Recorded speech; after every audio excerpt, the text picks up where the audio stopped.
Salah satu strategi investasi yang efektif adalah dengan berinvestasi pada sektor yang paling kita pahami. Nah, salah satu sektor yang layak kamu pantau adalah sektor konsumer. Sektor ini berisi sekumpulan perusahaan yang menghasilkan produk-produk kebutuhan masyarakat seperti makanan, minuman, obat-obatan, hingga kebutuhan sehari-hari. Dan tentunya merupakan sektor yang dekat atau digunakan oleh kita sehari-hari. Selain karena produk yang lekat dengan kehidupan sehari-hari, sektor konsumer merupakan sektor yang cukup digemari para pelaku pasar karena kinerjanya cenderung tumbuh tanpa dipengaruhi siklus ekonomi. Optimisme akan adanya pemulihan ekonomi disertai berlangsungnya proses distribusi vaksinasi COVID-19 yang berjalan hingga saat ini membawa harapan penuh bahwa hal ini dapat mendorong daya beli masyarakat, sehingga akan mendongkrak sektor konsumer. Prospek untuk tahun 2021, daya beli masyarakat diprediksi dapat meningkat meskipun tidak dalam waktu singkat, karena pemerintah juga masih menggalakkan kebijakan pembatasan sosial sebagai upaya untuk mengatasi penyebaran pandemi global yang saat ini masih menjadi hambatan sektor konsumer. Sejak Januari 2021, terdapat 2 bantuan pemerintah yang sudah cair. Di antaranya adalah 1. Bantuan sosial tunai atau BST, berupa bantuan uang tunai atau dana segar sebesar Rp300.000 per bulan per keluarga yang diberikan selama 4 bulan berturut-turut, dimulai sejak Januari hingga April 2021. 2. Subsidi listrik. Bantuan ini diberikan sejak 7 Januari 2021 hingga Maret 2021 dengan ketentuan diskon, di mana bantuan-bantuan tersebut turut memberikan harapan pada sektor konsumer dalam meningkatkan daya beli masyarakat. Lantas apa saja saham sektor konsumer yang layak dikoleksi? Inilah saham-saham sektor konsumer potensial di tahun 2021 berdasarkan analisis tanggal 31 Maret 2021.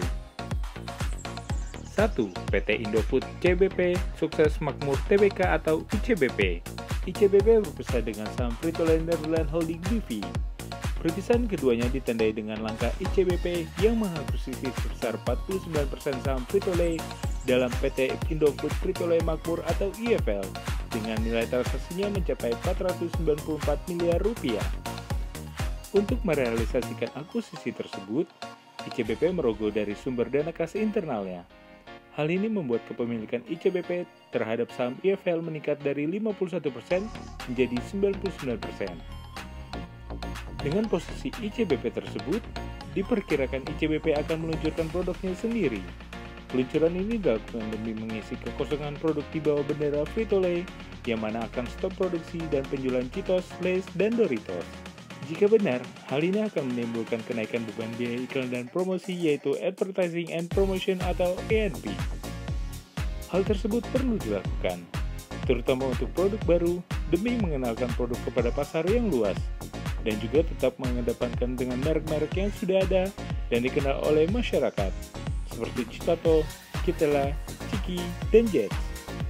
ICBP terus berinovasi untuk mengembangkan rasa dan produk baru mengingat IFL mengerti dengan baik selera dan pilihan makanan ringan konsumen di Indonesia untuk mempertahankan posisi ICBP sebagai pemimpin pasar.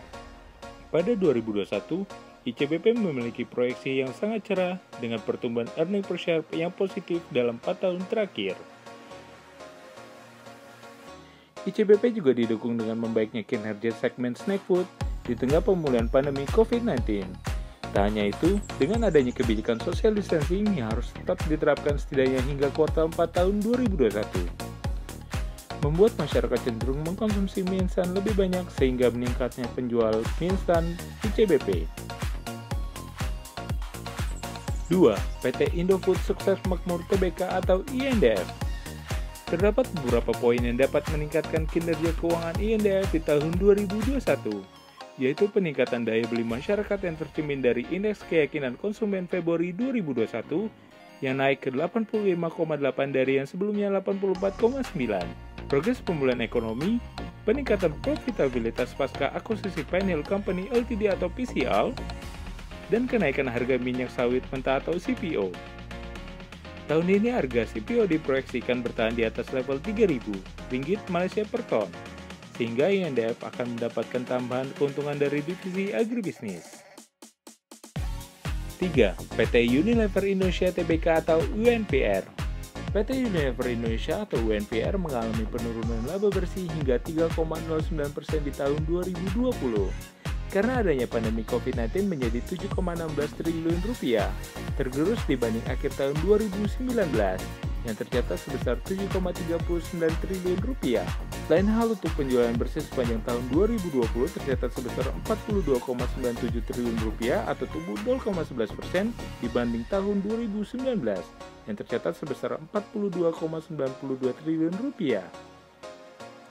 Penurunan yang terjadi di atas mengakibatkan laba per saham dasar UNVR turun menjadi Rp188 dibanding akhir tahun 2019 yang tercatat sebesar Rp194. Penjualan yang stabil pada masa pandemi COVID-19 ditopang oleh produk kebersihan dan kesehatan, serta produk konsumsi dalam rumah.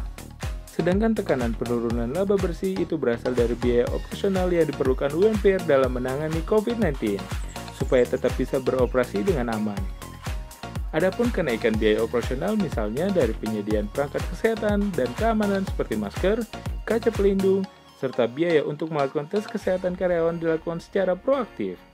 Pada tahun 2021, UNVR tetap konsisten berfokus pada 3 hal, yaitu memastikan kesehatan dan keselamatan karyawan, menjawab kebutuhan konsumen dan pelanggan, serta harus berkontribusi pada masyarakat luas seluruh Indonesia.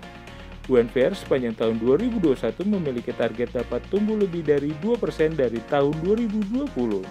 Pertumbuhan kinerja UNVR itu akan dipacu oleh pemulihan daya beli masyarakat. 4. PT Kalbe Farma Tbk atau KLBF. PT Kalbe Farma Tbk atau KLBF menargetkan vaksin COVID-19 yang dibuatnya secara mandiri, bekerja sama dengan mitra dari Korea Selatan, bisa mendapatkan izin penggunaan darurat atau Emergency Use Authorization pada kuartal 3 tahun 2021, yang mana saat ini sudah memasuki tahap uji klinis kedua yang akan diselenggarakan di Indonesia dan Korea Selatan. KLBF akan memasuki masa uji klinis di Indonesia pada waktu dekat.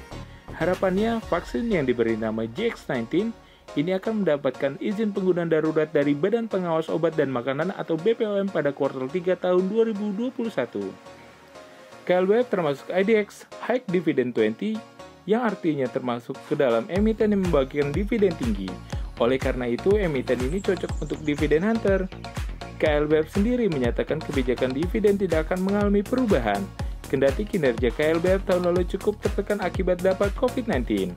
Rasio pembayaran dividen akan dipertahankan di kisaran 45% hingga 55%.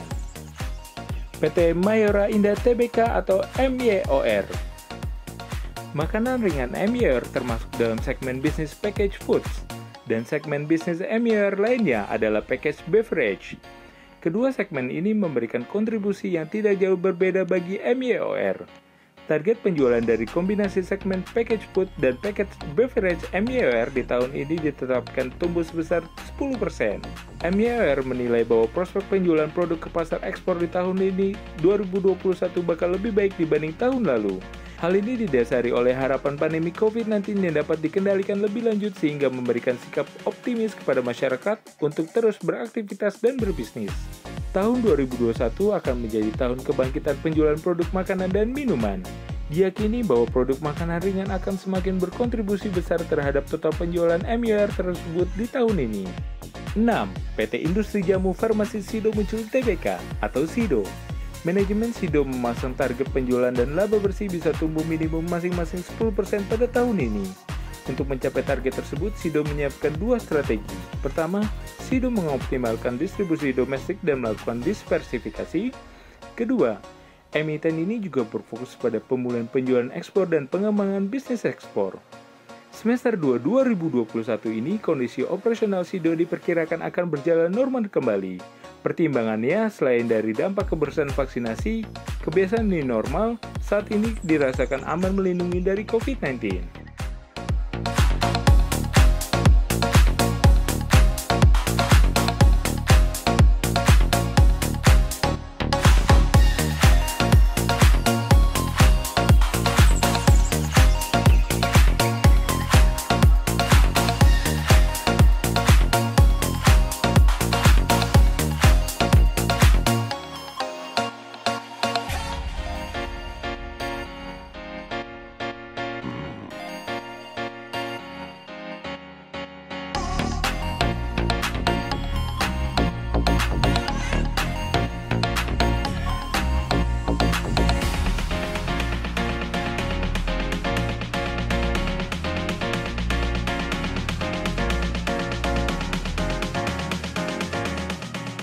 Saham sektor konsumer masih layak dikoleksi untuk investasi jangka panjang, khususnya pada saham INDF, UNPR, ICBP yang mempunyai nilai wajar atau fair value.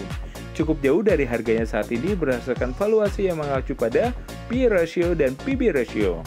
Sedangkan untuk KLWF dan MYR juga masih dapat dipertimbangkan untuk investasi, meskipun secara relatif valuasinya tidak semurah saham INDF, UNPR, dan ICBP.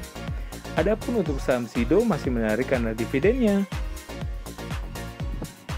Itulah informasi terkait sektor konsumer yang banyak peminatnya dan layak untuk kamu koleksi sahamnya. Semoga informasi tersebut bisa membuatmu lebih yakin dalam berinvestasi ya. Terima kasih.